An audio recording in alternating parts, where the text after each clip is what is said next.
clothes, shoes, $4,000, utility bills, $3,600, pocket money, $2,000. You gave him pocket money? Good day, ladies and gentlemen. I'm here today with Christy Jemison and Devontae Daniels. The two of you have been together for 4 years, separated for the past 6 months. Ms. Jemison, you are done, through, sick of it, tired. You've had enough. Mr. Daniels, you think you can save it. So that's what you're here to do. I'm going to start with you, Ms. Jemison. Why don't you tell me a little bit about your relationship and why we're here today? Well, we're here today because I broke up with Devontae. Basically, I took care of him for 3.5 years. Devontae is a liar. He a cheater. He a bum. All he did was mooch off of me the whole relationship. But the thing I'm most concerned with is the lies. I can't deal with it no more. One time, he told me he was going to Houston for business. I asked what type of business. He wouldn't tell me. He said, "You'll be so proud of me when I come back and I give you the news." I'm like, all right. So as a woman, I did my investigation. I found him in the hotel room. He posted a picture on the Facebook page, first of all, in the hotel room, and you could see a gold sandal next to him with a woman's luggage bag on the bed. Mr. Daniels, what were you doing? I was there for my cousin's party. He was having a hotel party, and I was just there for moral support, Your Honor. Moral support at the party? Yes, ma'am. What about the job you said you were going to get? I was working on the job as well, but first things first, families first. Yeah, so it was more important to give your cousin moral support at the party. Is that what you're telling me? Party. That's what it is. Okay, wait. What other lies has he told you? He lied about sending resumes to jobs. I told him, I said, let me see the email. He sent me the emails. I checked the sent box, nothing. So who are you sending jobs to? I checked the history on the internet, nothing. Your Mr. Honor, Daniels? Lies. Your Honor, I'm old school. I'm not that tech savvy. I print them out and go hand them to the jobs myself. At 23? Yes. You old school? Yes. Judge, he even lied about his age. When did he lie about his age? He told me he was 23 years old. I was actually 23. I would never give him a chance. How old was he? He was 19. Well, what were you trying to accomplish? Did you think she wouldn't date you if she knew your real age, which turns out to be the case? Yes, and I was right. So I felt like I went the right way about that. You were justified. Yes. Your Honor, the whole relationship was built on a lie. Yeah. So Let me ask you this. You say not only was he a liar, and you figured that out, and you stayed with him, but you also said he was a liability to you and your work, and you told a story about the barbecue. Tell me about the barbecue. Judge, my work had a work-related barbecue that we went to. I told him dress nice. And, not like all suited up or nothing, but just like a little business casual look. He wanted to put on a dingy wife beater and some shorts, and we're going to be in the park anyways. So I'm like, all right, once we get there, you see how everybody's dressed. Everybody all dressed up in golf gear and all of that stuff. He going around getting drunk. It took him like 30, 45 minutes. He was already drunk. And then he went around asking all the dudes, which one of y'all sleeping with her? He always accused me of doing something while I'm at work because I dress nice, going to work. I have to. Mr. Daniels, did that happen? Okay, I just want to start by saying it was a barbecue, so I just thought that's what you did. When people invite you to a barbecue, I did not know you put on golf wear. I thought you put on barbecue wear, which would be sweats, T-shirts. Did she ask you to dress differently, though? Did she ask you? Did she say, watch what you wear? She might have said. I did. She might have. And since it was her job, why wouldn't you accommodate her in that? I was still hung on, no lie. It was a barbecue. It was a barbecue, Nick. So he had on barbecue wear. I had on barbecue wear, exactly. He was dingy. While we're talking about your employment, you also say that his physical transformation from regular dude to pink dude Judge, when I met him. is embarrassing to you. Yes. When I met him, he didn't look like that. What did he look like? He looked normal, like a normal dude, normal little shirt on with some Do you have a jeans. picture? Oh, there he is, normal dude and this dude. How much did it cost you to become that dude? Over $2,500. $2,500? Yes. And like when you're 70, you know how that's gonna settle out? I'll let it. I'm all right with that. I'm all right with how. That's because that's 50 years from now. Yeah, that's a long time. I got some time to regret that later. Okay, okay.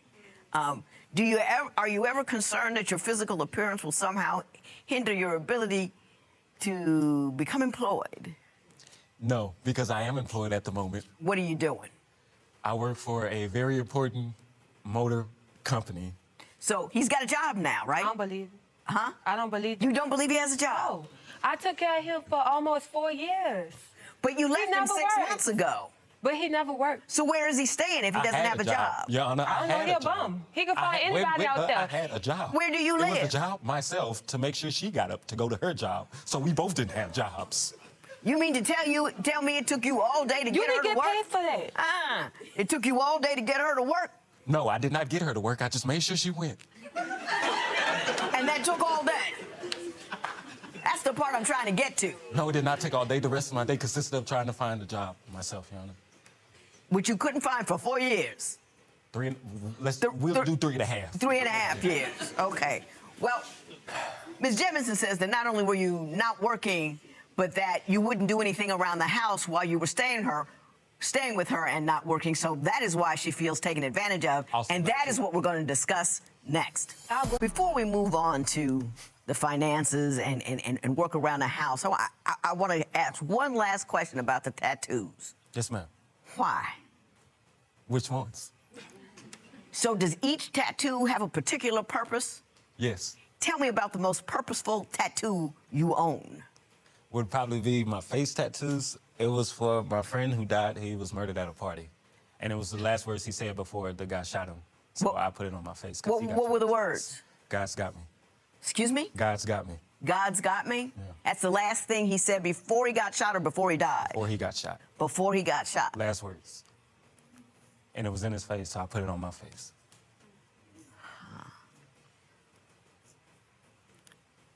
As reasons go, it's an excellent one, I must say. Yeah, I get that. I don't know if I'd have put it on my face, but I get that. Yeah. I get that. You say that he doesn't work around the house even though he didn't have a job. Explain that to me. I asked him to go run errands. I asked him to go get groceries. He don't want to do nothing. Like, I'll go to work, leave him a whole list of stuff to do. I get home, the house dirty. Him and his friends around there being bums, having a bum fest. I'm like, why is my house not clean? They had a bum fest, Nick. Birds of a feather flock together. They all bums. When she goes to work, would you be at home having a bum fest? Ma'am, I don't even know what a bum fest is. I'm going to assume that's what she called me and my friends when she found us eating. Yeah.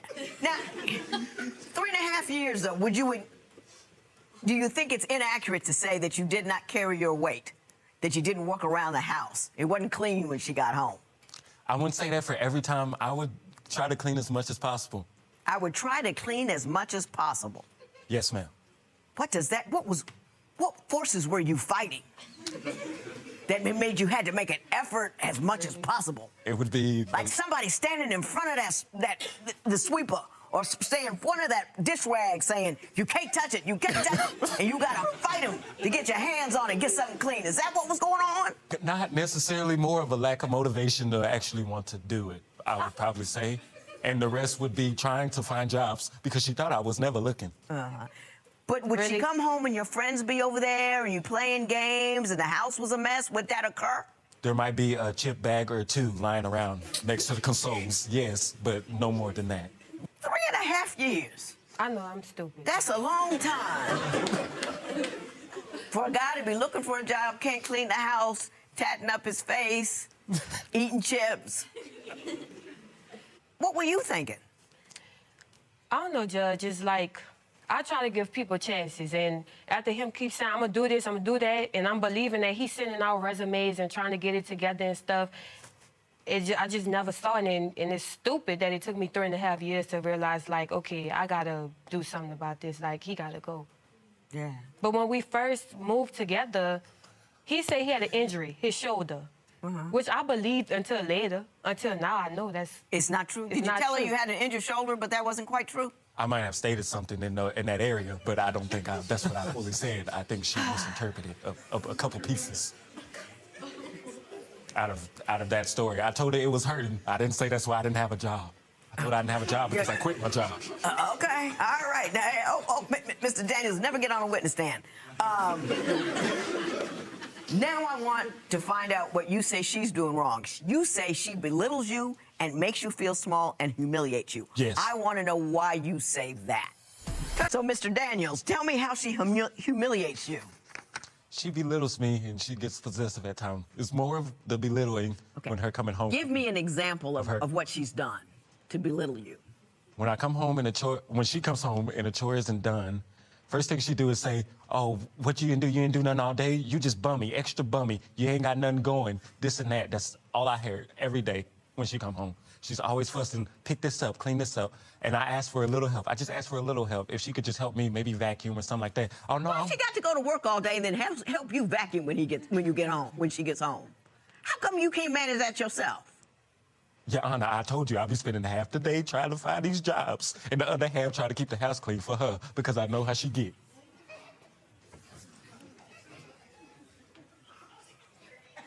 I don't know what you were thinking. I don't know. I don't get it at all. I mean, no disrespect over there, but it doesn't even sound good. It's not smooth. It's not nothing. But I understand, Ms. Jemison, now that you've seen the light, you want your money back. I want my money back. Talk to me about your money. First of all, Your Honor, I have a list, and I have the total amount of money that we can start That you with. believe he owes you. Yep. Your Honor, I want... Hang on, look, turn around and take a look at what you think. Rent, $27,000, food, $7,400, entertainment, $5,000, clothes, shoes, $4,000, utility bills, $3,600, pocket money, $2,000. You gave him pocket money? Your Honor, Gas, $1,200, and video games, $800. Yep. Total expenses, $51,000. That's the start. That's to start. To start. Over the course of 3 years. Yep. she's out of her mind, Your Honor, if she think I'm going to give her that back. I just started working. I just started getting on my feet. What I could offer her is to get her on my bank account, and we share, but I am not... So you're offering her I'm offering her... an opportunity to share in the current... of my... the fruits of your current labor. Is that accurate? Yes, because I am now eating very well. So you want her back. I want her back, yes. Give me your best.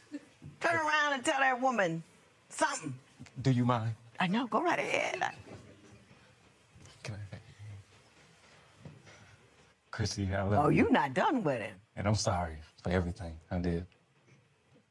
And I want you back. Will you take the kid back? One last time. Look at you. 2 good sentences and you're toast. I'm not all the way there. Oh, yeah, you are. I saw your eyes tear up. I saw you grin when he came in your direction. I'm a human, Your Honor, like... I'm a changed man, Your Honor.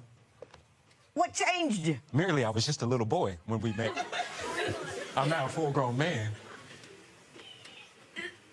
I'm shocked, stunned, and left wordless.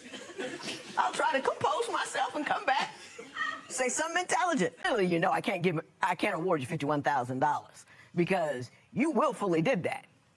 You gave him money every day. He came home. You came home. He was doing the very same thing, and you kept supporting him, and you kept paying his stuff. You know, if you were my daughter, you and I'd be on the floor fighting for 3 years about what you're doing with this dude. I think that ladies take too long for no particular reason at all. And I think that the only reason he got a job is because you finally kicked him to the curb and he figured out that he had to support himself. My concern is you take him back, he'll no longer feel that pressure, and the next thing you know, he's Mr. Pink on the couch with the chips and his buddies. That would be my concern. Mr. Daniels, I hope you can make a liar out of me. I don't think she's done with you. I think she should be done with you. I don't think if you take him back, he needs to be out and about and on his own for at least a year. He should have some money in the bank. He should be able to show you some bank records. Oh, hush. I don't want to hear a thing, you know, because I know you're going to do it. But if you're going to do it, do so intelligently. Don't give him no money for nothing. No pocket money, no games, no buddies, no none of that. He's got to carry his weight and half of yours, too, if he wants you. Not just 50-50, half of your weight, too.